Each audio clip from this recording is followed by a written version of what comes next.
할렐루야. 오늘 여러분들과 함께 이 청년 함대를 섬기게 된 83기 안준호입니다. 오늘 이 자리를 빌어서 여러분들과 함께 예배할 수 있음이 얼마나 기쁘고 감사한지 나누고 싶습니다.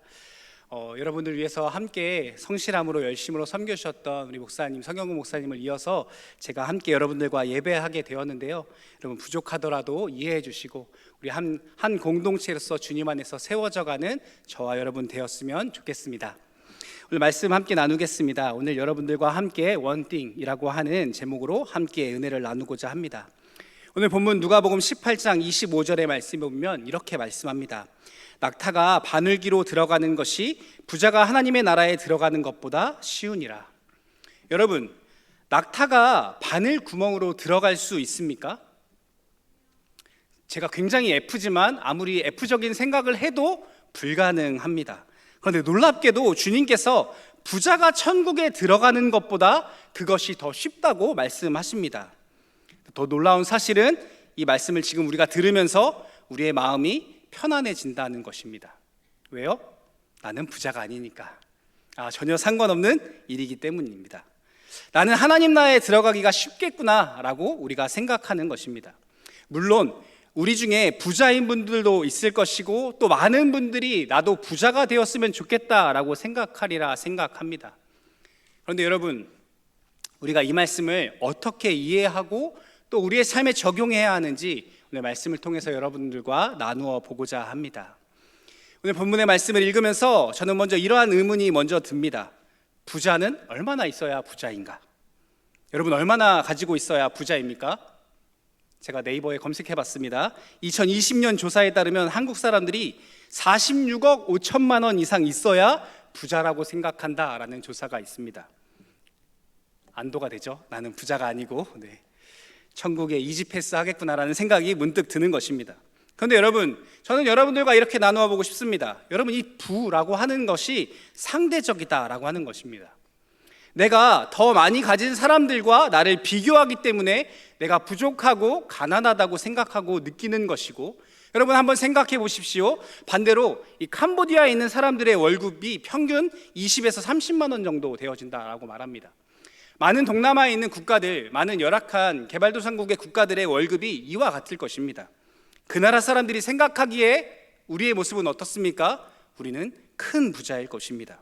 그런데 오늘 우리에게 성경은 이렇게 말씀합니다. 25절 말씀 우리 함께 한번 같이 읽어보도록 하겠습니다. 시작. 낙타가 바늘기로 들어가는 것이 부자가 하나님의 나라에 들어가는 것보다 쉬우니라 하시니.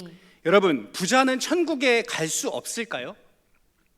부자는 천국에 가면 안 되는 겁니까? 분명 우리가 성경의 말씀을 읽다 보면 성경에도 수많은 부자들이 등장합니다.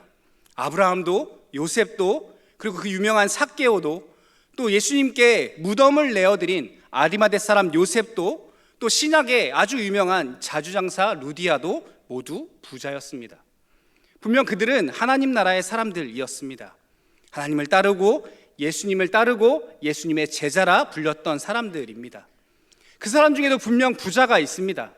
그래서 오늘 성경이 우리에게 말씀하시는 것은 단순히 이 부자에 대한 이야기가 아니라 오늘 우리의 말씀 가운데 해주시는 핵심은 하나님 나라에 대한 것이다 라고 하는 이 사실을 우리는 주목해야 하는 것입니다. 제가 어렸을 때 배웠던 찬양 중에 이러한 찬양이 있습니다. 돈으로도 못 가. 아시죠? 아시면 연식이 저랑 비슷하신 겁니다. 근데 여러분, 이 찬양에 뭐라고 이야기하냐면 돈으로도 재물로도 힘으로도 못 간다라고 말합니다. 그럼 여러분, 하나님 나라는 도대체 누가 어떻게 갈 수 있습니까? 오늘 본문 26절 말씀에도 이렇게 이야기합니다. 듣는 자들이 이르되 그런즉 누가 구원을 얻을 수 있나이까? 예수님께 이렇게 묻자 주님께서 이렇게 말씀하십니다. 27절 말씀에 이르시되 무릇 사람이 할 수 없는 것을 하나님은 하실 수 있느니라. 여러분, 인간의 재물로도 하나님의 나라를 갈 수 없고 우리의 어떠함으로도 우리가 하나님 나라에 이를 수 없다라고 말합니다. 오직 예수 그리스도로 인하여서만 우리가 하나님 나라에 들어갈 수 있다고 분명히 말씀합니다. 그래서 요한복음 14장 6절에 이렇게 말씀합니다. 우리 한 목소리로 한번 같이 읽어보겠습니다. 시작. 예수께서 이르시되 내가 곧 길이요 진리요 생명이니 나로 말미암지 않고는 하나님께로 올 자가 없느니라. 아멘. 여러분, 하나님 나라는 내가 가지고 있는 내 힘과 능력으로 가는 것이 아니고 예수 그리스도의 십자가의 보혈을 의지하여서 그것을 통과하여야만, 마치 이스라엘 백성들이 홍해를 갈라놓으신 그 하나님께서 열어주신 그 길로 그들이 구원함을 얻은 것처럼 예수 그리스도의 십자가를 통하여 우리 앞에 열어주신 그 의의 길로 우리가 하나님 나라에 이를 수 있다라고 말씀하고 계신 것입니다. 그래서 오늘 본문의 말씀은 어떻게 구원을, 영생을 얻을 수 있는지 예수님께 질문하는 것으로 시작합니다. 누가복음 18장 18절 말씀해 보면 어떤 관리가 물어 이르되 선한 선생님이여 내가 무엇을 하여야 영생을 얻으리이까?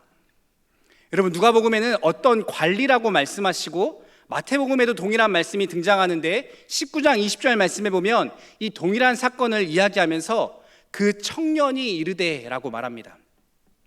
이 관원이 청년이었음을 알 수 있는 것이죠. 젊고 유능한 공무원 청년인데 심지어 재물이 많습니다. 젊고 부자이고 직업이 좋은 사람이 예수님께 나와 자신이 어려서부터 그 주님의 하나님의 계명들을 다 지켰다라고 말합니다. 여러분, 얼마나 훌륭한 사람입니까? 마치 내 옆에 있는 그런 분들과 같지 않습니까? 네, 킥킥 소리 나는 거 보니까 다 그렇지는 않을 수 있습니다. 그런데 이 청년이 심지어 예수님께 나와서 이렇게 질문합니다. 내가 무엇을 하여야 영생을 얻으리이까? 진짜 다 가진 것 같죠? 세상적인 지위와 부도 가지고 있고 심지어 이 영적인 것에 대해서 관심이 있는 정말 대단한 사람입니다. 심지어 이 사람이 마가복음 10장 17절 말씀해 보면 이렇게 말씀합니다. 한 사람이 달려나와 꿇어 앉아 묻자오되. 여러분, 이 청년이 예수님께 나와서 나는 재물도 많고 나는 계명도 다 지켰으니까 뭐 어떻게 하면 영생을 얻을 수 있는데요? 얼마면 되는데요? 라고 예수님께 따져 묻고 있는 것이 아닙니다.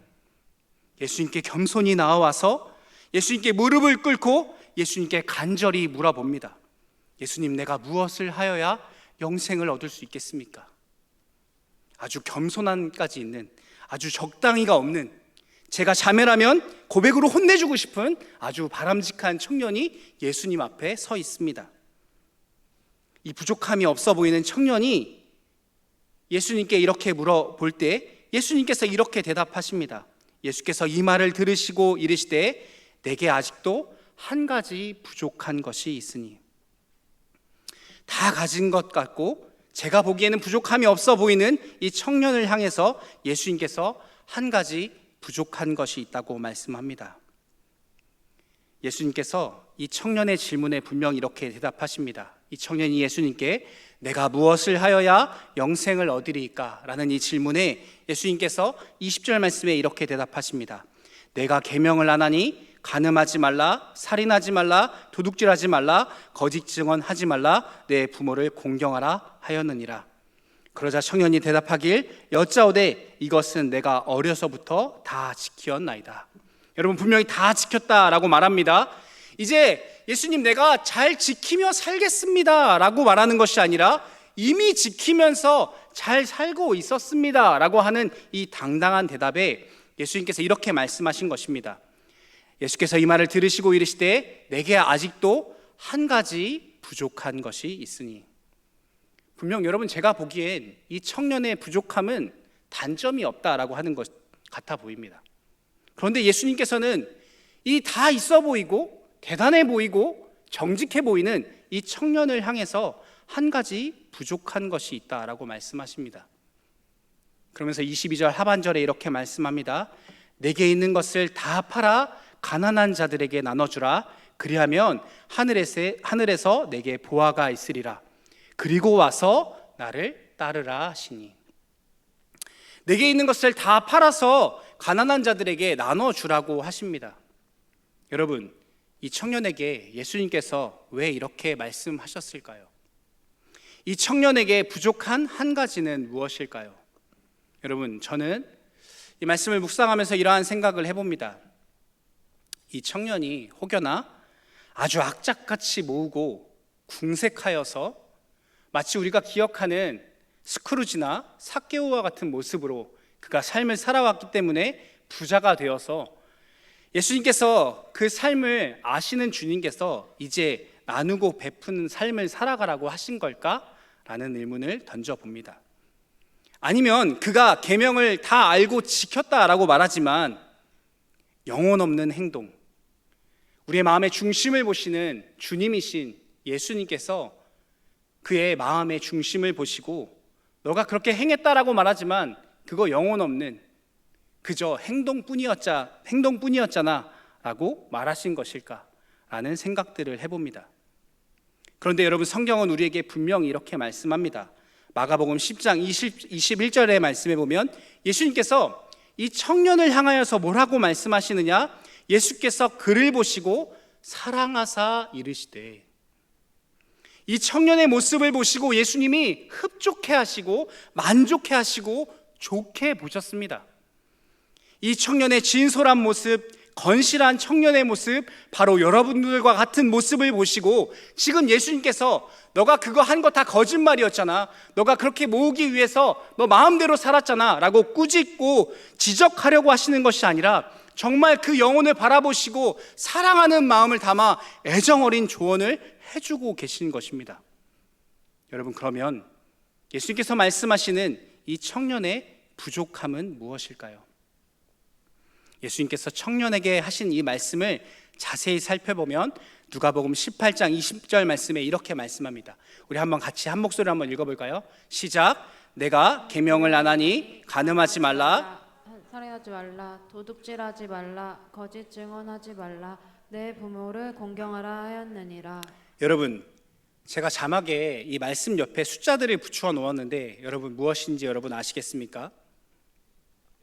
예수님께서 이 청년에게 말씀하신 이 말씀들은 10계명의 5번째부터 9번째 계명의 말씀들을 이야기하고 있는 것입니다. 여러분, 이 청년은 이것을 다 지켰다고 말씀합니다. 그런데 예수님께서 한 가지 부족한 것이 있다라고 말씀하세요. 여러분, 무엇이 빠졌습니까? 10번째 계명입니다. 여러분, 주님께서 이 청년에게 뭐라고 말씀하십니까? 내가 가지고 있는 것을 다 팔아 가난한 자들에게 나누어 주라고 말씀하십니다. 왜요? 10번째 계명이 무엇입니까? 너는 이웃의 것을 탐내지 말라라는 것입니다. 보이지 않지만 분명히 우리 안에 존재하는 그 마음, 우리가 보이지 않기 때문에 별것 아니라고 생각하는 그 마음, 그 청년의 마음 가운데 자리 잡고 있는 그 한 가지, 그것은 바로 탐심이다라고 하는 것입니다. 골로새서 3장 5절 말씀은 이렇게 말씀합니다. 탐심은 우상 숭배니라. 이 10번째 계명을 예수님께서 이 청년에게 하신 이유가 무엇이냐? 이 10번째 계명이 중요한 이유는 사실 10번째 계명만이 아니고 모든 것이 해당되어지는 것이지만 특별히 이 10번째 계명과 충돌하고 이 10번째 계명에 연결되어져 있는 한 가지 계명이 있는데 그것은 놀랍게도 10계명의 첫 번째 계명입니다. 첫 번째 계명 무엇입니까? 너는 나 외에 다른 신들을 내게 두지 말라. 여러분, 이 청년 예수님께서 보시기에 또 예수님께 고백하기를 다 지켰다라고 말하고 다 가진 것처럼 보입니다. 그런데 정작 중요한 한 가지, 예수님께서 그 청년에게 말씀하시고 싶었던 그 부족한 한 가지, 그것은 무엇이냐? 바로 그 마음 가운데 있는 탐심이라고 하는 것입니다. 더 나아가 그 탐심이 무엇이 되어져 있습니까? 그의 삶의 주인 되어 있습니다. 누가복음 18장 22절 말씀에 예수님께서 이렇게 청년에게 말씀하십니다. 예수께서 이 말을 들으시고 이르시되 내게 아직도 한 가지 부족한 것이 있으니 내게 있는 것을 다 팔아 가난한 자들에게 나눠주라. 그리하면 하늘에서 내게 보화가 있으리니 라고 여기서 말씀을 마치지 아니하십니다. 이어서 뭐라고 말씀하십니까? 그리고 와서 나를 따르라 하시니. 예수님께서 이 청년에게 말씀하시고 싶으셨던 그 한 가지는 다른 것이 아니라 이 첫 번째 계명의 문제인 것입니다. 그 많은 재물, 그 끝없는 탐심이 그의 삶과 마음에 가득 채워져 있기 때문에, 그것이 그의 삶의 주인 되어져 있었기 때문에 예수님께서 그 청년을 향하여 뭐라고 말씀하십니까? 그것 다 나눠주고 나를 따르라. 사랑하는 아들아, 나만 내 삶의 주인 되어져야 하지 않겠니? 내가 섬기고 있는 그 다른 것, 내 마음 가운데 가득 채워져 있는 그 탐심, 그거 다 내려놓고 그것을 더 얻으려고 쫓아가는 그 아둥바둥하는 너의 삶의 모습을 내려놓고 너는 나를 따르라 라고 예수님 말씀하고 계신 것입니다. 그런데 여러분, 이 말씀에 너무나 안타까운 것은 무엇입니까? 나를 따르라 라고 말씀하시는 주님의 이 말씀에 그 청년이 어떻게 반응합니까? 그가 근심하며 돌아갑니다. 사랑하는 청년 여러분, 오늘 이 부자 청년에게는 재물이고 그 마음 가운데 있는 탐심이었지만, 여러분, 우리에게 부족한 한 가지는 무엇입니까? 예수님께서 오늘 우리 앞에 오셔서 저와 여러분의 삶을 들여다보시며 각자에게 말씀하시는 그 한 가지 부족함은 무엇입니까? 너는 나를 따르라 말씀하실 때에 우리가 주저하고 근심하게 되는 우리 마음 가운데 있는 한 가지는 무엇입니까? 주님을 사랑함으로 우리가 예수 그리스도의 제자로 살아가고 온전한 예배자로 살아가야 하는데, 그것을 방해하고 머뭇거리게 하는 그 한 가지 장애물, 우리 마음 가운데 있는 그 한 가지는 무엇입니까? 여러분, 세상은 우리 마음 가운데 있는 그것보다 더 중요한 것이 많다고 말합니다. 아니, 오히려 그것이 더 중요하다라고 말합니다. 다 그렇게 산다고 말합니다. 시대가 그런 건 당연한 것이라고 말하고, 그게 트렌드라고 말하고, 심지어 남이 그래서가 아니라 내가 보기에도 그것이 더 좋고 더 중요해 보이고 더 훌륭해 보일 때가 있습니다. 그러나 사랑하는 청년 여러분, 그것에 대한 집착과 탐심이 내 마음 가운데 자리 잡아서 예수 그리스도만이 내 마음의 주인 되시고 내가 주님만을 사랑하며 그리스도의 제자로 따라가며 이 땅에서의 빛과 소금의 역할을 감당하며 그렇게 살아가야 하는데, 근심하며 돌아가게 하고 내 삶을 끊임없이 머뭇거리게 하고 주님에게서, 우리 예배에서 멀어지게 하는 그 한 가지. 사랑하는 청년 여러분, 이 시간 여러분의 마음에 손을 얹고 생각해 보십시오. 여러분 각자에게 주님께서 말씀하시는 한 가지는 무엇입니까? 분명히 저에게도 여러분에게도 주님께서 말씀하실 것입니다. 내게 한 가지 부족한 것이 있으니. 여러분, 생각나는 지금 그것, 바로 그것을 주님께서 말씀하고 계신 것입니다. 마태복음 6장 24절 말씀에 이렇게 말씀합니다. 한 사람이 두 주인을 섬기지 못할 것이니 혹 이를 미워하고 저를 사랑하거나 혹 이를 중히 여기고 저를 경히 여김이라. 너희가 하나님과 재물을 겸하여 섬기지 못하느니라. 여러분, 이 재물이라는 단어 헬라어 원어는 맘몬이라는 단어를 사용합니다. 직역하면 이것은 돈의 신입니다. 우리가 여러분, 우리의 마음 가운데, 우리의 삶 가운데 얼마나 많은 신들이 존재합니까? 여러분, 우리 심지어 말할 때도 그렇게 이야기하잖아요. 갓 뭐뭐 느님, 그렇죠? 농담으로 하는 말이지만 우리의 삶에는 그만큼 우리의 삶의 주인 될 만한 것들이 많이 있습니다. 그저 말이나 단어의 문제가 아니라 우리가 그만큼 마음을 두고 의지하는 것들이 많이 있다라는 사실을 우리는 발견해야 합니다. 여러분, 무엇보다 자주 등장하고 우리의 마음을 위협하는 것은 무엇입니까? 바로 나 자신입니다. 주님보다 나를 더 사랑하죠. 그리고 우리는 이렇게 생각합니다. 그리고 주님께 이렇게 말합니다. 주님, 고작 한 가지잖아요. 내가 주님을 사랑하기 위해, 주님을 따라가기 위해 얼마나 많은 것을 희생하고 헌신하고 내려놨는지 주님 아시잖아요. 주님 고작 한 가지 때문에 저한테 이렇게 말씀하시는 거 너무한 거 아니에요? 여러분, 우리가 그렇게 말할지 모릅니다. 하지만 빌립보서의 말씀에 보면 이렇게 말씀합니다. 그들의 신은 배요. 타는 배가 아니라 우리의 나온 배가 그들의 신이라고 말합니다. 내 욕심, 내 시간, 내가 하고 싶은 것, 내 미래, 내 명예, 내 자존심이 다른 것보다 우리 마음 가운데 주님보다 중요해져서 그것이 내 삶에 우상되어 있을 때가 너무나 많다라고 하는 것입니다. 여러분, 우리는 이러한 말을 자주 합니다. 이거 다 먹고 살자고 하는 거 아닙니까? 여러분, 정말 그렇습니까? 여러분, 저는 아니라고 말하고 싶습니다. 먹고 살려고 하는 거 아닙니다. 우리가 하는 모든 것 주님을 위해서 하는 것입니다. 그래서 여러분, 2025년 우리가 이 청년 함대로 한 공동체로 주 앞에 예배하며 한 주제로 한 마음으로 주님께 나아가기 원하는데요.